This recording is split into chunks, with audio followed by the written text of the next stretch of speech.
the view. One person pressing whether or not the speaker's on, because otherwise I go mad. Listen to my voice. Having to watch you to see if you're making a noise, and we need to. Anyway, we'll carry on. Carry on. But I completely agree with you. You know, the way that I really view CRM is it is the best line of defense for every hotel out there. Such, you know, dynamic market conditions. Like you said, you have this incredible pressure from not only OTAs now, but Airbnb, who's getting more and more in the hotel game. And if you really want to be able to deliver that personalized service to your guest, which is the reason that they will come back again and again, it's not enough to only deliver that on property. You have to also do that with your messaging. So, you know, at Revinate, we sort of refer to that as your segment of one, really helping you segment your database into what feels like groups of one person, even though you're obviously not messaging them one at a time. You can create that type of feel with a really good CRM. Absolutely. Great. Thank you. More things going on around me. Okay, so moving on. So that's a little bit about why. I guess worth touching on briefly, what do we consider CRM? So this is the use of data about customers to enhance service and also inform overall strategy. And I think that last piece is one that is often forgotten about. By basically analyzing and looking at all the data you've got on customers, there are opportunities beyond just the sort of immediate response communications and emails that you might first think of. But anyway, I think most people are okay with this. We pulled out the CRM systems, so people sometimes say CRM to mean CRM system as opposed to the process of customer relationship management, and CRM marketing is just two different things. I think people are often use one term to mean multiple things. Okay, so Erica, over to you. All right, I will take it from here. Thank you. I feel like we're on one of those news shows right now that I watch obsessively. So I always like to frame CRM in the context of the customer journey. I love to show a graphic just like this one with the guest in the center, and you sort of move with them through the process of their guest journey, starting with inspiration, going all the way to the time of checkout and that post-stay departure. And the one thing that I think always sort of sparks that light bulb over one's head is that you can actually automate and communicate with your guests during nearly every stage of this journey just by leveraging your PMS data that pulls into your CRM. So for example, that inspiration, you know, how do you spark that little idea to get that guest to come back and stay with you again? You know, a couple of recommendations we like to make here is something like a birthday campaign, right? It seems pretty easy, but to be able to automate something like that, so you know the person's birthday is in June and having it go out 30 days before their birthday, giving them plenty of time to come and plan their celebration with you. And who doesn't like to feel celebrated on their birthday? You know, it's not even enough to know their birthday's in June. Even better, you know their exact birthday, and so you're really hitting them with that specific message. The pre-arrival, I really can't stress enough about just how impactful and important that is. Pre-arrival emails, hands down, get more opens than any other communication we see from our customers anyway, really averaging between 55 and 60% open, and anywhere between 18 and 30% click-through. Now, the really important part about the pre-arrival is that they're already engaged, right? Because they're super excited to come to your property, but they're actually pretty open and willing to the idea of enhancing their property over that time.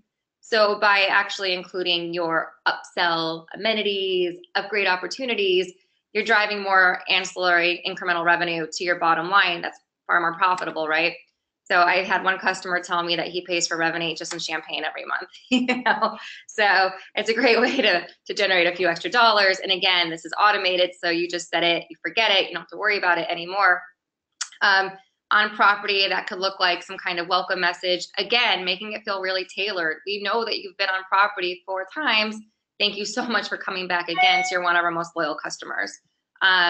And that post-day departure, everybody needs to get some sort of thank you for staying. Showing your appreciation goes a long way when you're a hotelier, but providing an incentive to come back. You know, you and I are both in the game of driving more direct bookings, and that post-stay letter is a great way to do that by offering some kind of incentive that there's no way they would ever find on the OTAs. What's that sweet spot? Is it a complimentary breakfast? Is it a late checkout, right? It doesn't have to be a deep discount. OTAs are very rarely a deep discount, but what's something a little extra that maybe you even know about that person that would really get them excited to come back again?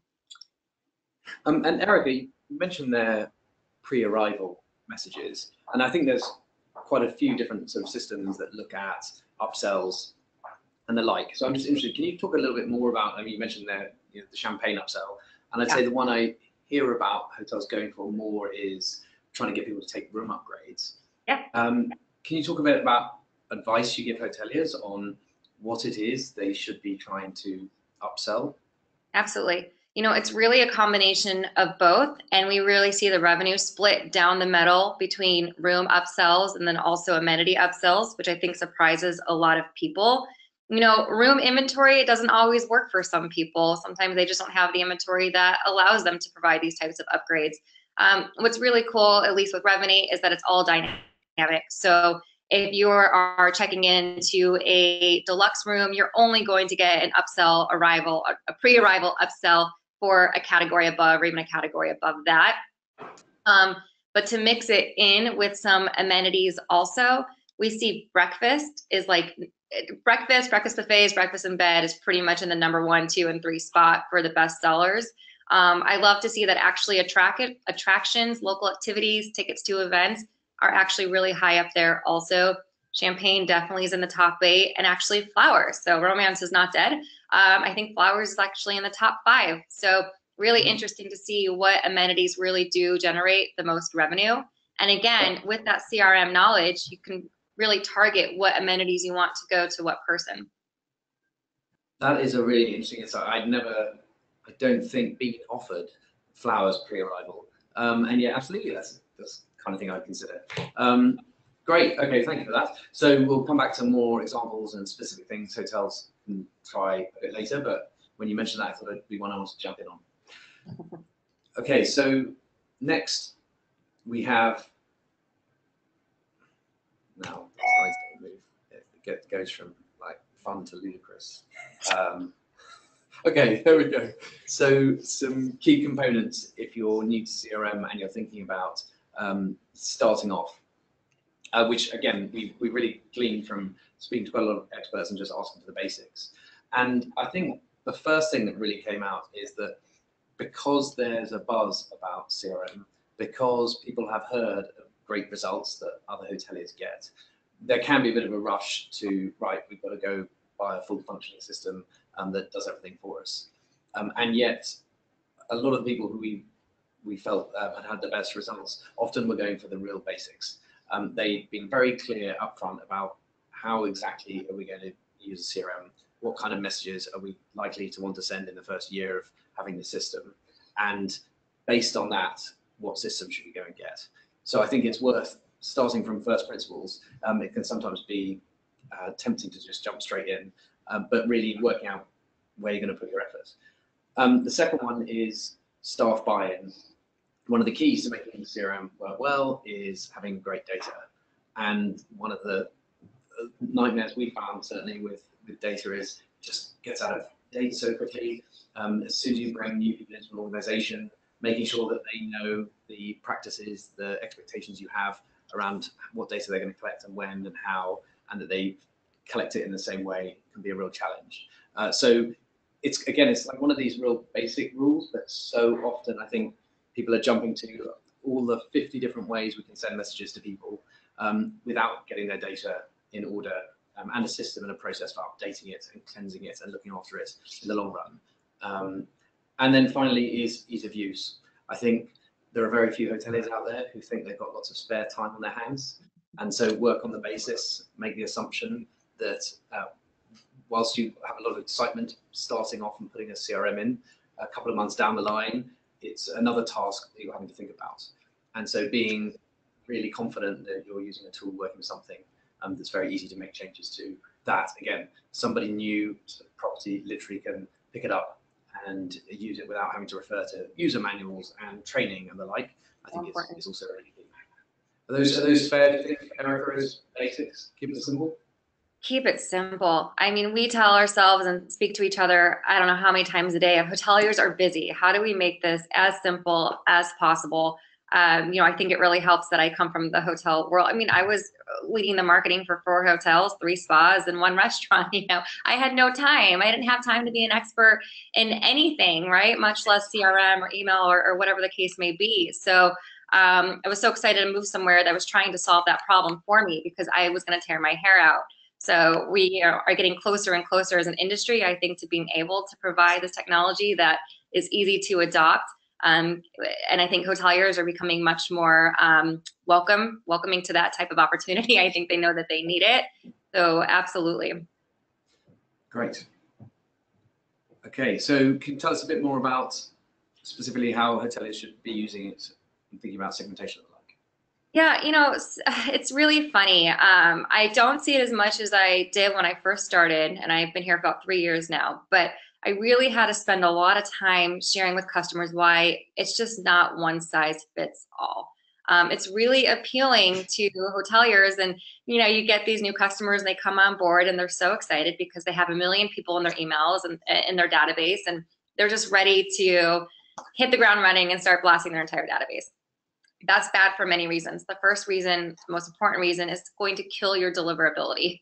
Your emails will end up in the spam box because a lot of those emails are invalid. They belong to unknown users. They haven't been on property in 10 years. They most likely don't want to hear from you. They're going to mark you as spam.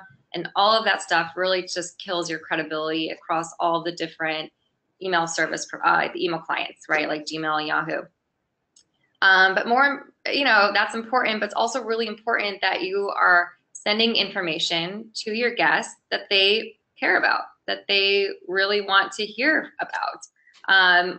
Our favorite retailers out there are getting smarter and smarter about how they communicate with us. And now the bar has been raised so high, of course, they're going to expect that same level of communication from the hotel that they stayed at.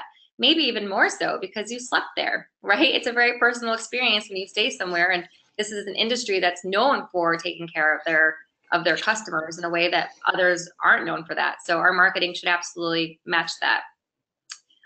There is a tremendous amount of data in your PMS, and if you're not leveraging that PMS data, it's really just, it's kind of a gold mine you're sitting on, but you don't have a shovel. So it's really important to get in there and start targeting based off of rate code, right? Or who are your bar guests, your ADR guests? Who are those folks that have the most high value? You should be going after them with some great value added offers, and then saving your low discount offers to maybe your low season guests or your discount guests. You really want to look at how you're going to be marketing seasonally and figuring out what kind of segment you should be targeting. You know, in low season, I say, hey, go after the locals, right? They're in your backyard anyway. Or the locals is a great demographic to go after when you've had some group wash and you can't make your numbers for the month. So how about you just target them with a last minute staycation? I can't tell you how annoying it is when I live in San Francisco, but I get last minute offers for a stay in New York. As much as I wish I was a jet setter that can just board a plane and head off for the weekend, I can't. But I certainly love when I get those last minute offers for somewhere like Napa or Sonoma, somewhere that I can get in my car and drive off to. That really appeals to me. So it's not hard, it's not overly complex, and it certainly doesn't need to be intimidating. Once you just actually preset some of these known segments, like your locals, like your top spenders, your most loyal guests, so on and so forth, you can return to them again and again with offers that really appeal specifically to them. And those sound like 2 great segments to start with. Do you normally advise, if having Charles first into this, to live as an independent property without the luxury of a large digital team, that they kick off with 3 segments, or that they kick off with certain triggers driving email? What's the easy starting point? Yeah, I can imagine it's very tempting to just try and do 50 segments at once.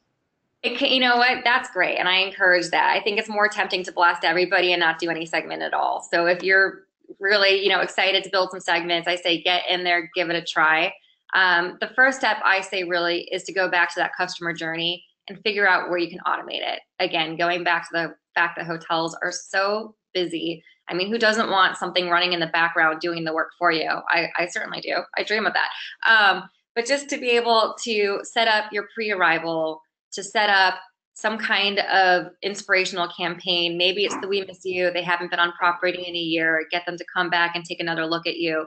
Definitely setting up that, whether it's an OTA win back or just a post-day bounce back offer, that's the very first thing you should do. And again, set it and forget it. You set them up one time, they're running in the background. So even if you don't have the bandwidth to get out, 1 to 2 promotional offers a month, you know that you are communicating with your guests when it matters the most.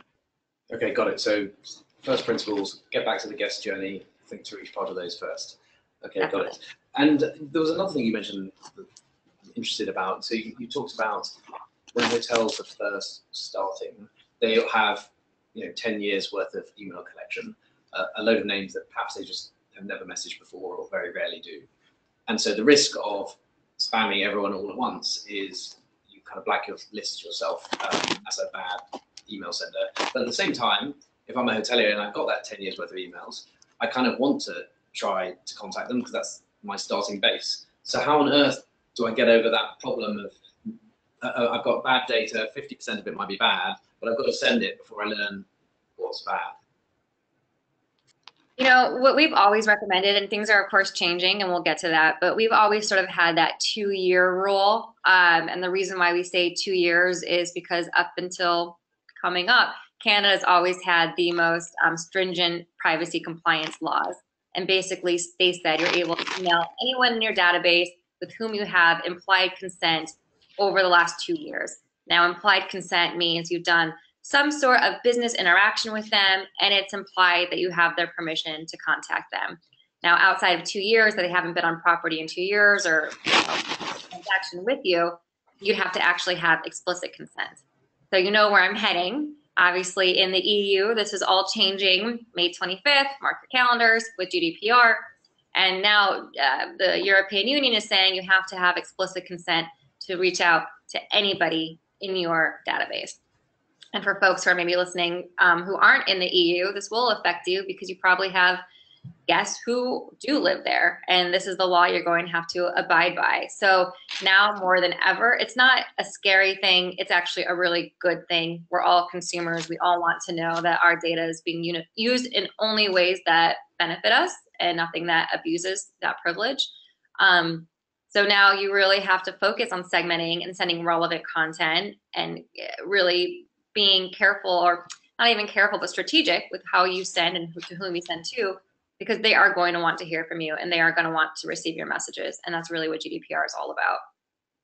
Okay, we got into GDPR early. I did it. Such a hot topic. It's a good one. But while we're here, key points on GDPR for hotels to know. So you've already mentioned that a hotelier with guests from Europe or with people who are from Europe in their database now has to abide by a new set of laws. And I think one of the key ones also relates to the data processes. So other organizations they might work with, like yourselves. So is there a question that hoteliers need to be asking CRM providers, other data processors, when it comes to GDPR? Do they need to know that you're complied? There's, it's an incredibly complex, long law that I'm not sure there's anyone out there that fully understands all the implications of it. But we've really tried to drill it down to the 4 fundamental pillars that we do think are the most important to hoteliers. Now, going off the top of my head, the first one is proof of consent, which is obviously getting that explicit consent. That's really where double opt-in comes in. So going back to your database and saying, yes, I do want to opt in. And not only do you have to have that consent, but you have proof that you've actually received that consent. There is the right to data portability. So that basically means that a guest can ask to move their data or just see all the data that you have on them. So that means a hotel will have to reach out to all of their data processors and be able to get that. You have the right to erasure, which I just think sounds kind of cool, like a big action movie, but you actually have the right to be completely erased from the history of anyone really. So a guest can come in and say, I want you to delete every record you've ever had on me. And again, that hotel has to go to their PMS, to their email service provider, their CRM, so on and so forth, have that all taken away.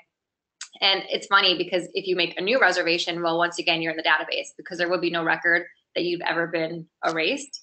And then, of course, I'm forgetting the final one. But right to information to find out what. That's exactly right. So we do have a blog post coming out on that if anyone's interested. Yeah. But these are really a nice little plug. My top tip, because the reason that this has got very exciting, and it's unfair for me to put European legislation questions to you, but is that there's an important change in responsibility. So a hotelier who has contracted with data providers that they are GDPR compliant, and you should ask that from anyone who manages any data on your behalf, in the cloud or whatever it is. If you as a hotelier have made sure that your suppliers are compliant or that they've said they're compliant, then you don't get, you're not liable, sorry, if you're brought to a task by the European Commission.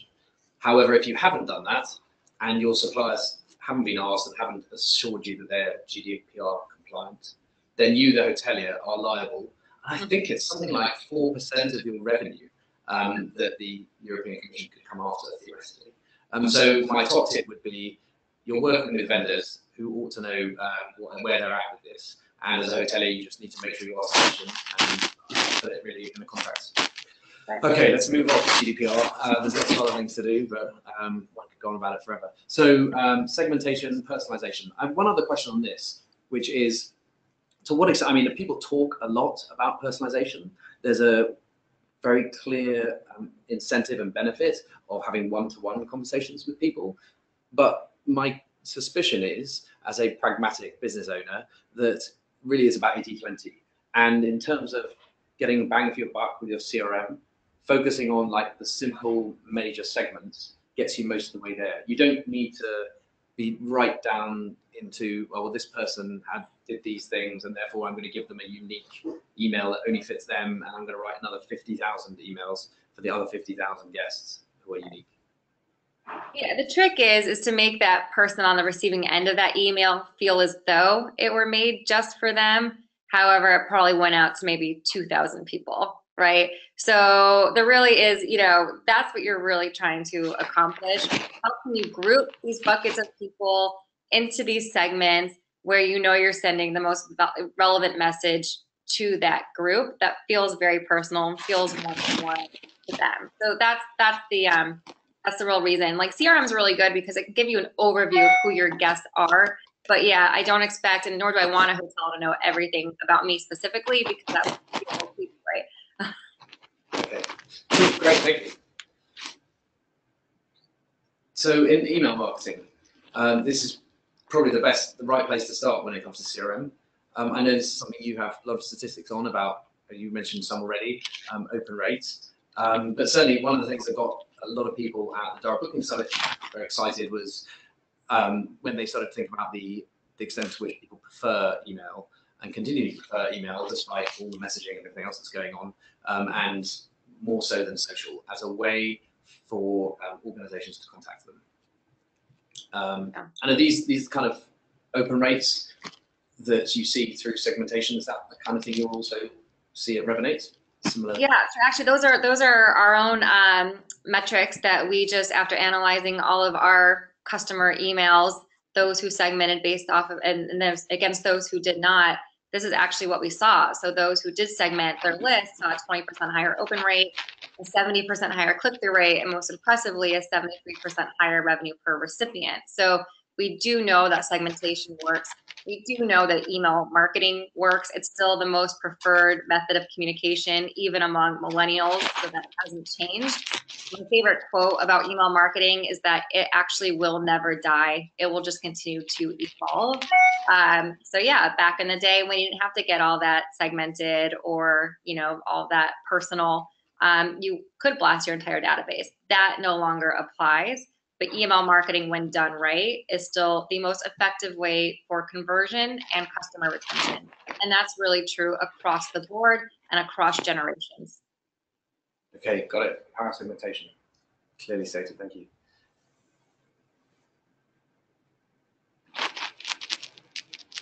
Eric, I'm going to let you talk to this slide. Yeah, you know, again, we just like to make hoteliers' lives as easy as possible. And so just to really illustrate the types of email marketing campaigns that CRM powers throughout the customer journey, putting there for you literally in black and white as the case is here, you know, all the different campaigns you can send out during that inspiration phase. We talked a little bit about the We Miss You and the birthday.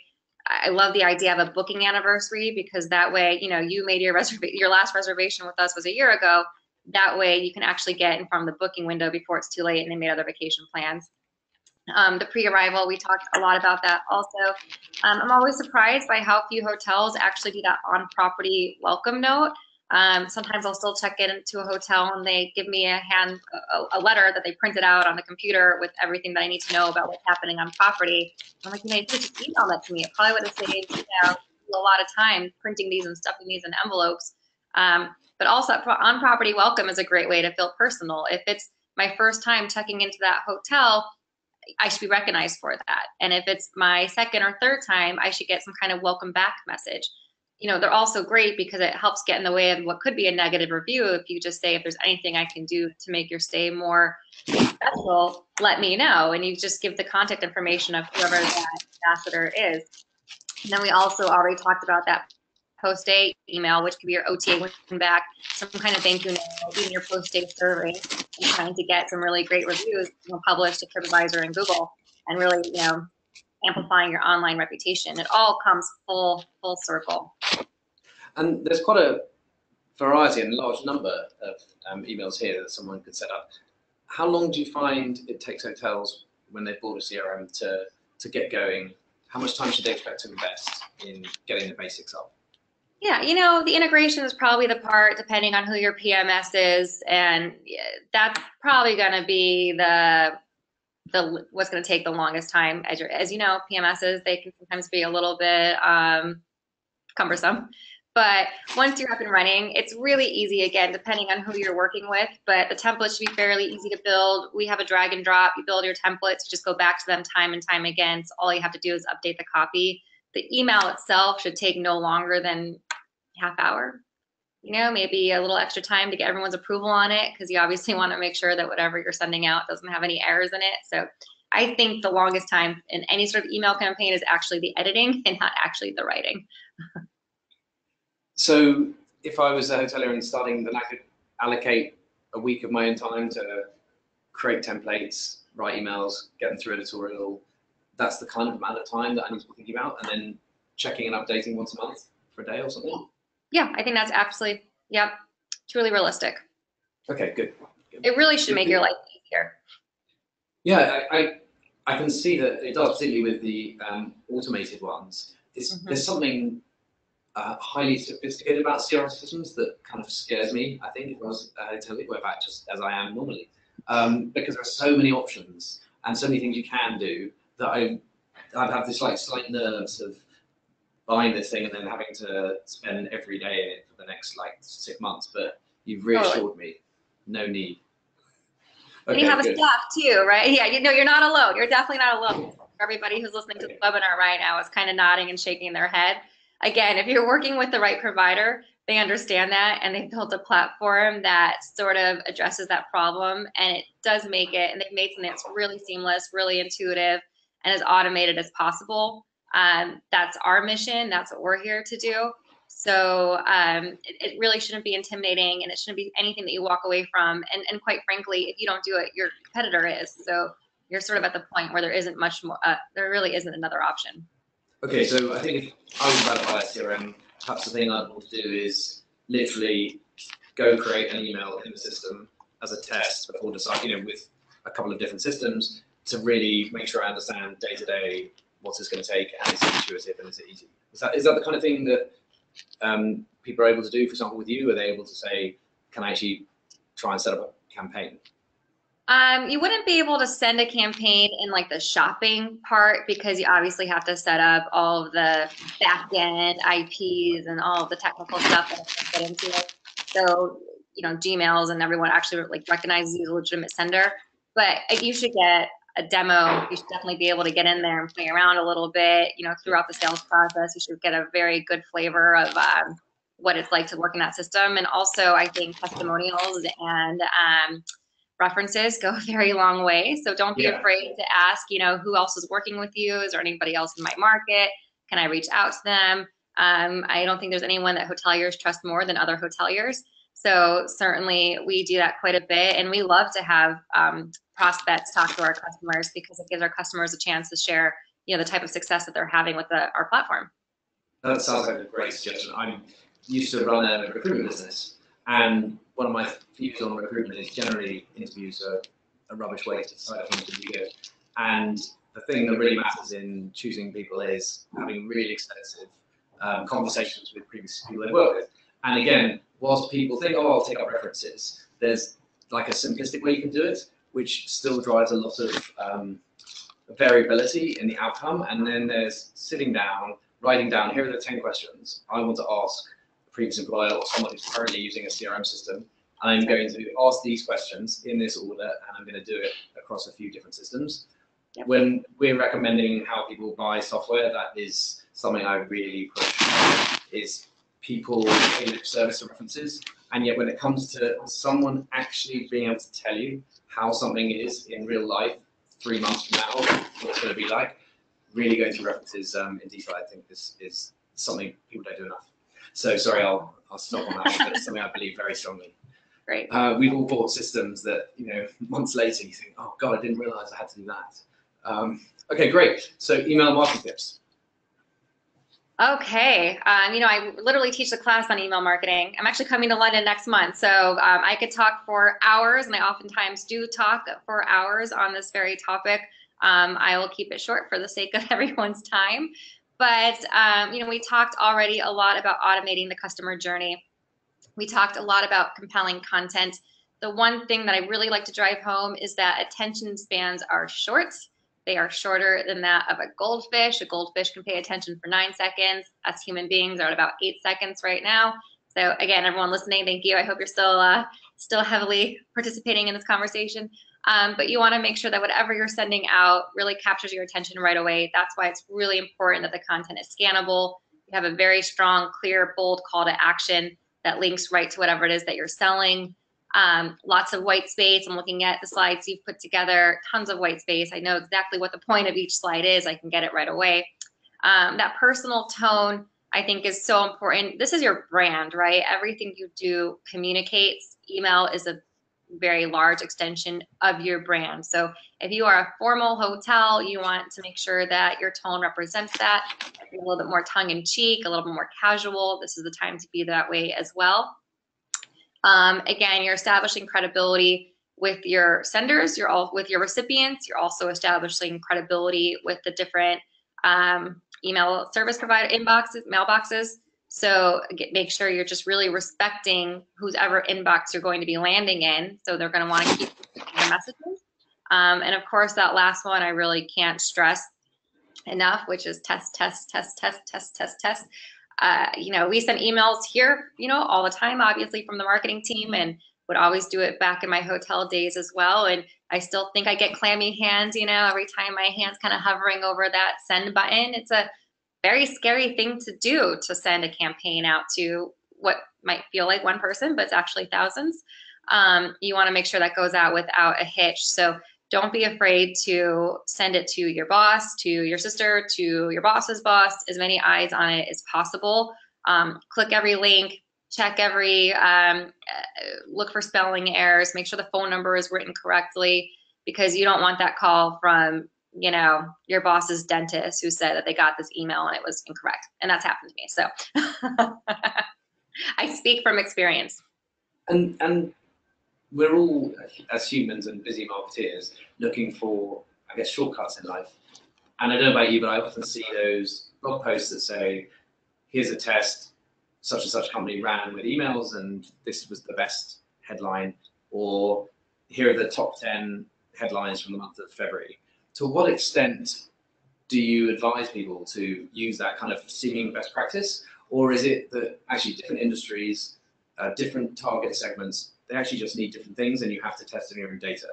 Can we learn from others? It's not step one. Again, hoteliers in the hotel industry, step one is just getting your emails out, right? And segmenting those emails and setting up your automated campaigns and then getting 1 to 2 promotions out. Once you've sort of gone into that cadence and you're feeling confident, absolutely encourage you to start doing what's called A/B testing. And that's what you're talking about. So you can actually do 2 different subject lines. You can test a small portion of that segment. You send out 2 subject lines. You see whichever one was the winner, and then that subject line goes out to the rest of that segment. And that's fantastic. Again, we do a lot of A/B testing here at Revinate. If you can't get to that point, I don't want you to feel like you're doing something wrong. You're not. It's just taking it from 101 to 202. Okay, so start with how do we speak to our guests? Let's write this in the way that feels right to us. Just get it out there, just get started, and then worry about optimization further down the line. Definitely. Okay, great. A/B test, that's something we need to do as a separate subject. I have very strong views about A/B tests. Okay, great. So we wanted to finish with a few thoughts about the future of CRM. Actually, I was going to pitch one future that we see at TripTease that we're very excited about, that we think is really key in building relationships with customers, and then love to get your views, Erica, on what comes next. So yeah, I wanted to talk about building relationships pre-purchase. So, you know, a lot of CRM is quite rightly, quite sensibly focused on how do you drive loyalty, someone's coming to stay, how do you do the pre-arrive and all that.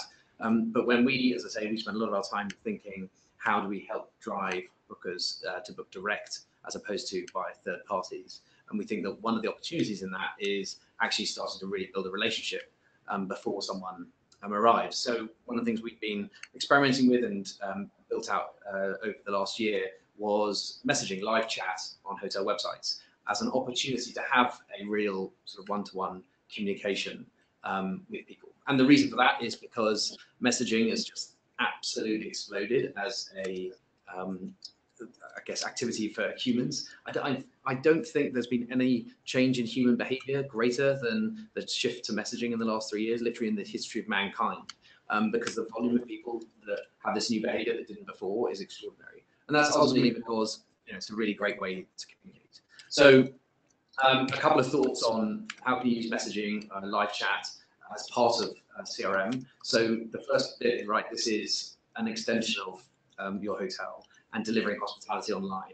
And so the nice thing about live chat is you can obviously track behavior of people on the website. So for example, you can see what searches have they done, and from that you can learn what kind of a guest they might be, what they're interested in. But I want to give one specific piece of advice. We find when we first see hotels having a go at live chat, often, very quickly, it becomes another task. It becomes, oh my goodness, now I've got these people on my website and I need to answer their questions, because usually it's someone's got a question. And in fact, what really drives successful live chat is thinking, no, this is an opportunity to build a relationship.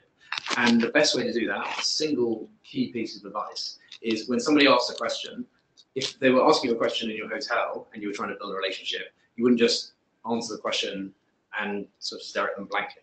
You'd answer the question and then you might ask one back. And we find the most effective thing for making live chat more successful at building a relationship, having a conversation and driving conversions on the site, is actually asking an open question. So it's the guest might ask a question about your hotel in Berlin, and then you say, oh, why are you coming to Berlin? And something as simple as that actually turns a sort of otherwise would just be a back and forth into a relationship building opportunity. And we often find asking those open questions literally creates a real relationship, and it massively increases the extent to which people are likely to book. So just to show you that, here we go. This is an example of live chat.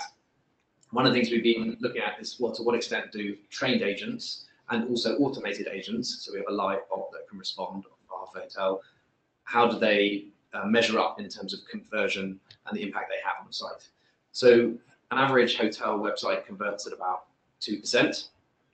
What we find is the people who initiate conversations in messaging are more likely to be bookers, right? They're more engaged, they're on the site, they're taking the time to ask a question because they're really considering a purchase. So their conversion rate is more like 4%. If a hotelier responds, so i.e. someone doesn't just ask a question and not get a response, if the hotelier responds and the guest sees the response, the conversion rate is 7%, which is obviously a big jump up. But even better, if you have a trained agent, so whether that's someone at the property or someone off-site who's responding, so someone who knows to ask open questions or who responds particularly quickly, then we see a conversion rate more like 12–13%, which is really good. And then finally, with the automated is not as good as a trained human, which is good to know. We aren't going to be taken over by robots just yet, but actually can drive a lot of value. So when we think about like CRM and the full life cycle, I guess one of the things we think that's going to be much more important in the future for hoteliers is going to be live chat. And it feels like this was something that hotels tried 5 years ago, but because it had to be completely human staffed, it wasn't scalable and it was too difficult. But now the evolution in sort of the automation technology is so much better that I think it becomes a key part of CRM. And obviously it needs, just as you were saying earlier, Erica, to link in with the single point of sort of customer truth, the PMS, the deeper CRM, because I don't think it's not an alternative for anything CRM, it's just an adjunct. So there's a few thoughts on messages. I don't know if you have any other thoughts on the future of CRM, what comes next, what kind of things you're investing in? I think, to your point, what you were saying before is that data is everywhere and you can have access to it, but what do you do with it? And I think a lot of times hoteliers are kind of stuck in that place of having access to a lot of great data. They know it's there. They actually know how to get to it. But even if they had it, what do they do? So, I know here our focus is on creating that single source of truth, being able to pull the data that you really need to have on your guests and not really focusing on what you don't need, and then being able to give it back to you in a way that's truly actionable and that really does result in more personalized interactions with your guests, both on property and within, your marketing efforts, but also just driving more direct bookings. So what can we do to power that data and give it to you in a way that you know exactly what to do with it? It's effective, it's intuitive, and voila. So that's our goal, that's our mission, and see you in 2019. Okay, cool. Great, and I think we now have some questions. Some from the audience and also a few others. Oh, here we are. We have starting with a GDPR question. Excellent. Would you suggest we ask our OTA providers if they are GDPR compliant? Oh, that's a wonderful question. I honestly can't imagine that any major OTAs are not and have not invested quite a lot of money in ensuring their GDPR compliance. But this isn't a question of should you ask your OTA. It's you have to. If you have a relationship with an organization that is holding data on your customers, and OTAs are doing that, right? They know someone books at your property, and after that person leaves, that person's a customer of yours. The OTA probably still has a record that person booked your hotel. You are obliged to be checking that any supplier who holds data about your customers is GDPR compliant. So I think the actual real answer is, you don't just think about this as OTAs or CRM providers. You've just got to think, who are the people who hold data about our customers? We need to make sure we ask them. And it can be that simple. Like as soon as you've done that, to be honest, well, from a European point of view, and I'm not a lawyer, so I hesitate to say this. And that's important. You're probably going to be okay. The goal is not that suddenly loads of companies are going to be paying fees for this. The goal is to try and set a benchmark. There may be certain companies that particularly misbehave, and therefore the European Commission might come after them. But they're not trying to catch out every hotel in the world. So it's not something to get too freaked out about, as long as I think you behave in a sensible way. Okay, we have another question coming. Before that gets typed in, I'm going to just ask one that I had for you, Erica, which was, I imagine when people are buying a CRM system, because there are a number of providers and there's some really great technology out there, there's a temptation to get really excited about all the bells and whistles and the different things that the technology might be able to do for me. But I imagine that, well, and it sounds from your pragmatic advice that actually it's the basic things that count. So are there many things that people think they're going to do with the CRM that they buy into, but actually in practice aren't that useful in the future? Yeah, I think so. Again, I think it's, pulling in data from all these different data sources and having these really big Excel spreadsheets and reports, but you really don't know exactly what it's doing for you. And I think actually more access to that, the more paralyzed you become, because you just don't even know where to start. And there's really no way to say whether or not you're doing this effectively. And that technology can actually get really, really expensive. And that makes you feel even worse, right? I like the idea of sort of baby steps, kind of even when we talked about, in regards to A/B testing. Just take off one small bite at a time and keep advancing through the process. And you'll be far more effective and far more successful just sort of sticking to that. Okay, great. Another question for you. How can a hotel find the balance, between personalization and creepy? It's always a good question. If I walked up to a front desk and they said, "Hi, Erica, how's your dog Winston?" I would be really scared because I've never shared with them that my dog's name is Winston, and that's probably only seen if you were stalking me on Instagram or something. So I think it's using information that is available to you with the encounter that you've had with that person. So I would be thrilled if they knew that I love spa treatments and maybe wanted to give me a great spa offer for being a loyal guest. So use the information that's available to you that's relevant within the context of your relationship with that person. As long as it is relevant and it is something that they enjoy, they're going to appreciate it. But when you sort of go outside of those boundaries, that's when it gets a little weird. Okay.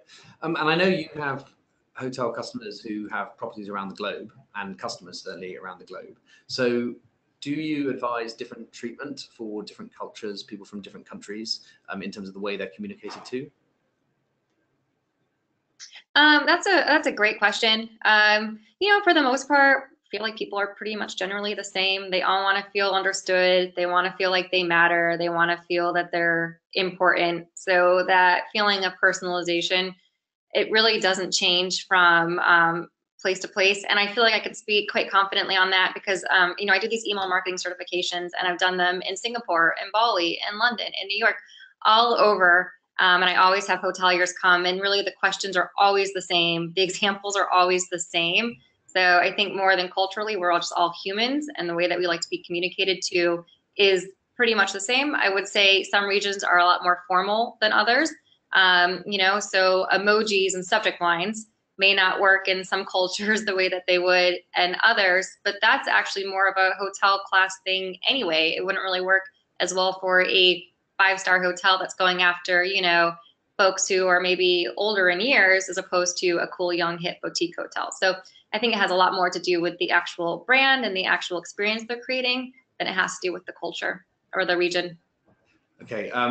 I really want to ask about regions and communication channels, and obviously China and WeChat. And I think, however, we don't have time. There's one question I've been asked that I need to get in before we finish, which is, what are the best uses of CRM you've seen? Do you have any great examples that you like to highlight that hoteliers should look out for? I think as marketing people, we're not really ever put in the position to be the heroes who saved the day, right? I used to always say that like the marketing person is the first person to get the blame and the last person to get the credit, right? And we're not really known for really generating revenue, but CRM sort of changes that. So I love when it's used for really strategic ways where you see there's a problem on the horizon, you're working with your sales and your revenue team to try to figure out, how do we fix this, right? How do we make sure our owner knows that we know what we're doing and we're actually generating the revenue for this property? And so CRM can help you be really, really strategic. So let's say, again, you've had group wash, you're not gonna hit your forecast numbers. Who can you target to really drum up some last minute business? Or, you're not doing so well on weekdays, but your weekends are great. Can you target those folks who are checking out on a Sunday and get them to stay one extra day? And hey, every dollar counts. So everything is measurable. Every dollar can be attributed back to that CRM. So it really positions the marketing person or whoever's the operator behind it as the hero who's actually generating more direct bookings, and who doesn't want to be in that position. Okay, so get CRM, be a hero. Sounds like a great way to. We're passing out, capes. Okay. Well, Erica, thank you so much for joining me. That's been great, and I apologise to you and to everybody for our interesting sound challenges. I've been echoing in my own head for the last hour, and I'm going to fall over when I try to stand up. But hopefully no one else experienced that. So thank you very much. And if there are any further questions that anyone has for Erica, for me, we will share email addresses. Yeah, they'll be sent out to you. Excellent. A little bit of post webinar CRM right there. Thank you all for joining us, and hopefully that was useful. Feedback always appreciated. Thank you so much. Appreciate it. Bye. Bye-bye.